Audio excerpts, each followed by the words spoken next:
The city of Byron is laying out a path to update its sidewalks and trails to meet the standards of the Americans with Disabilities Act. The plan will cost $1.7 million over the next 10 years. KIMT News 3's Berg is checking out those planned routes, and he joins us now tonight in studio after checking out the routes in Byron. So, Evan, what will they be fixing up? Cami, the city's current goal is to have 99% of sidewalks ADA compliant by 2045. This plan hopes to lay the groundwork to make that happen by replacing pedestrian ramps, filling in holes, and replacing aging paths when it can.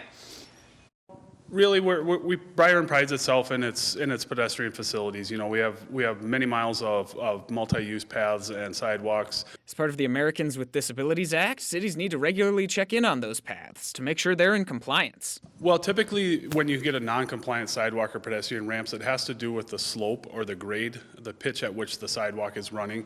In an event that it is non-compliant, the city often completely rebuilds the sidewalk, which presents opportunities. Byron has a policy right now it's called Complete Streets Policy, where we, anytime we do a reconstruct on a roadway, we evaluate the whole roadway, which will include sidewalks and pedestrian ramps.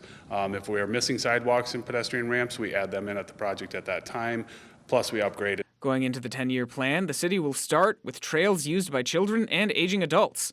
Some of the big items on the list include redoing routes along 1st Avenue Northwest and pedestrian ramps along 4th Street near the middle school. Those are high priorities for us because of their location and proximity to the schools. To make sure the upcoming projects aren't too disruptive, the city says it's currently looking for comment on the final plan from businesses and organizations along the route. You know, 5 to 7 year street CIP plans were for street reconstructions. We're always looking at, you know, the full facilities that we have, whether it be roadways, sidewalks, multi-use paths, and everything. So it's something that's always on our radar. Byron Public Schools outgoing superintendent says the district is excited to make the road work ahead a priority. In a statement, Mike Newbeck said, quote, "The safer we can make our walkways, the better for our students. We look forward to partnering with the city of Byron to make this happen," end quote. Back to you, Cami. All right, Evan, thank you so much. It's always good to have you in the 6 o'clock. The Byron City Council will vote to approve the final plan and set it into motion on February 11th.